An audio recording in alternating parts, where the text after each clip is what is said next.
ninguém se torna iluminado imaginando figuras de luz, mas sim conscientizando-se da escuridão.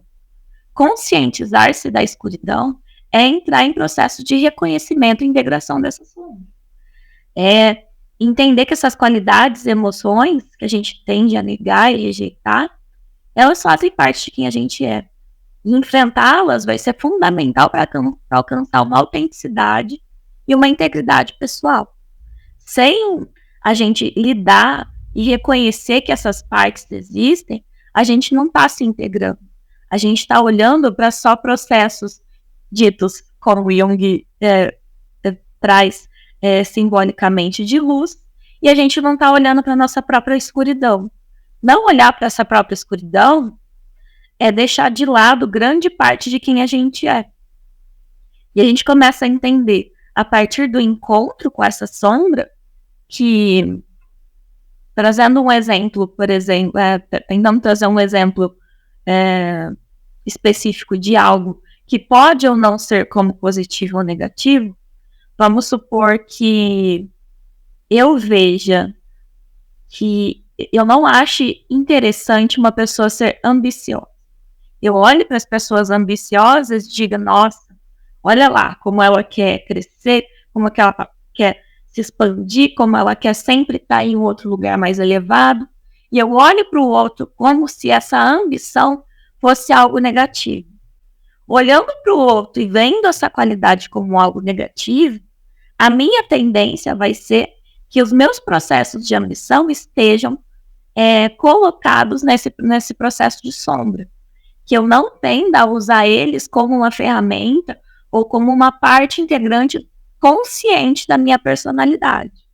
E fazendo isso, eu coloco a ambição num local de qualidade negativa de alguém. Por outro lado, uma pessoa que gosta de ser ambiciosa e que vê a ambição como uma qualidade, olha para um processo de uma outra pessoa ambiciosa ou para o seu próprio processo e tem orgulho disso. Fala, nossa, que bom, a pessoa tem objetivos, ela quer crescer, ela tem sempre essa ânsia de conseguir e de explorar e de ir além dos limites dela. Então percebe que, fazendo esse reconhecimento da nossa sombra, a gente pode entender que nem sempre o que a gente vê como processos negativos precisam ser vistos como processos negativos. E mesmo que eles sejam vistos dessa maneira, mesmo que a sociedade reconheça ele dessa maneira, que, por exemplo, na ambição a gente pode ter, né, uma ambiguidade mais exposta disso. Em outros aspectos, por exemplo, da raiva, da inveja, já é mais difícil a gente ver uma expressão positiva disso culturalmente, socialmente, aceita. Mas elas existem, né? E mesmo que elas não existissem, a gente precisa entender que, se colocando nesse lugar de imperfeito, a gente se aproxima do outro como um ser humano. Identificando que não só o outro é imperfeito, mas que eu também tenho a imperfeição dentro de mim, a gente consegue criar uma empatia e uma compaixão pelo processo do outro e pelo nosso próprio processo. A gente talvez abandone essa noção de que a gente precisa ser perfeito o tempo inteiro. Porque essa noção de perfeição, ela é muito autoviolenta, né? Se a gente se coloca na tarefa de ser perfeito o tempo inteiro, a gente se automutila, a gente se autoviolenta o tempo inteiro. E a gente acaba ampliando processos de dor, processos de sofrimento, que não precisam ser ampliados além da vivência humana. Faz parte, todo mundo sofre, todo mundo tem características boas e ruins, todo mundo erra, todo mundo está passível de erro. E está tudo bem, a humanidade é isso mesmo, é isso que a gente está buscando, ser humano, não ser transcendente, não se assemelhar a uma figura divina. A gente está buscando a humanidade dentro de cada um. E o processo de individuação é isso, se tornar cada vez mais humano. E ser humano não é ser perfeito, bondoso, benevolente. É ser um ser humano inteiro com suas características boas e suas características ruins. E buscar dentro dessas características um equilíbrio da sua personalidade que te traga menos sofrimento, que possa trazer um equilíbrio entre as demandas internas e externas, para que a gente não viva sempre numa desconexão ou com o outro ou com nós mesmos. E dentro desse processo, a gente também vai entrar em confronto com o complexo. A gente falou aqui, né, no último encontro que a gente teve, a gente falou um pouco de complexo e não tem como a gente tirar o confronto com o complexo também desse processo de individuação, porque são esses complexos e a necessidade de trabalhar esses conteúdos que vão levar a gente para um processo terapêutico, que vão levar a gente a entender que, olha, tem algo da minha vida que eu não estou conseguindo lidar sozinho. Então, eu preciso de uma ajuda, eu preciso de uma visão externa para que eu consiga lidar com processos que, para mim, não estão muito aparentes, né? E é isso, lidar com o complexo, lidar com processos não aparentes, é lidar com partes do nosso inconsciente. E não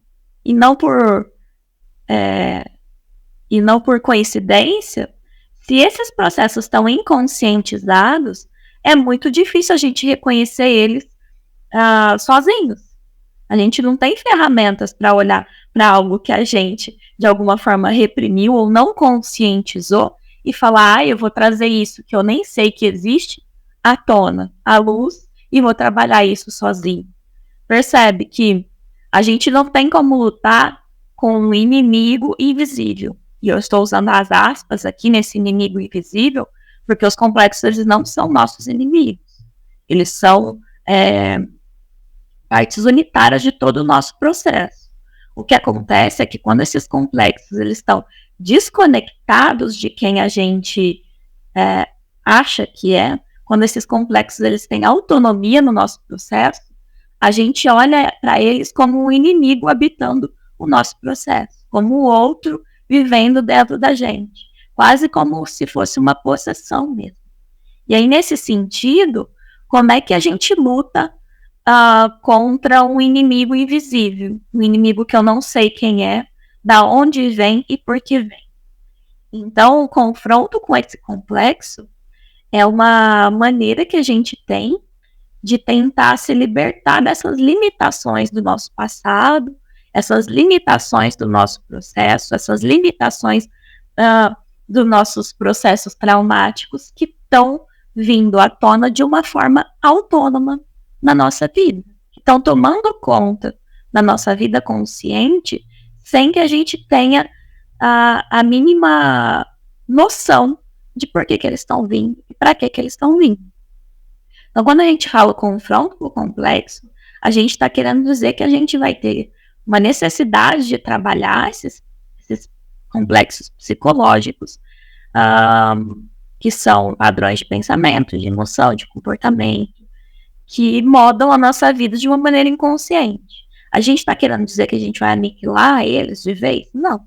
A gente está dizendo que a gente vai precisar criar uma conexão com eles, uma ponte de conversa com esses complexos.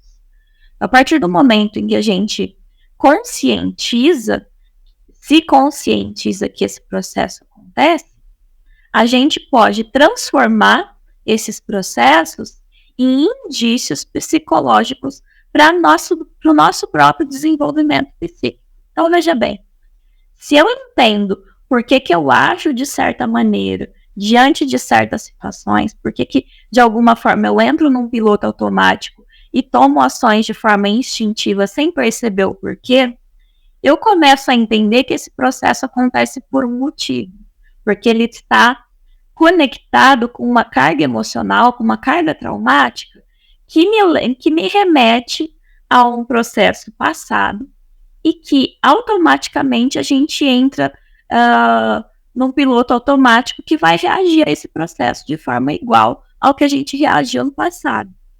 E nesse sentido, a gente está falando que entendendo que esse processo existe, ele vai parar de acontecer? Não necessariamente. O que pode acontecer é que a gente vai identificar quando ele acontece. E no momento que a gente identifica que esse processo está se repetindo, a gente toma consciência de que aquilo está tomando o nosso processo. E a partir desse perceber que isso acontece, a gente pode conscientemente reagir e tomar uma postura diferente diante dele. Não deixar que este complexo vire um óculos para a realidade e que a gente veja tudo a partir deste viés, desse óculos e dessa experiência passada. Então, isso nos permite expandir as nossas ações no sentido de eu posso tentar fazer diferente. Eu posso conscientemente escolher fazer igual ou conscientemente tentar mudar esse processo e entender que o que está acontecendo agora, por mais que se assemelhe a algo que eu já vivi em outro momento, não necessariamente precisa acontecer da mesma forma.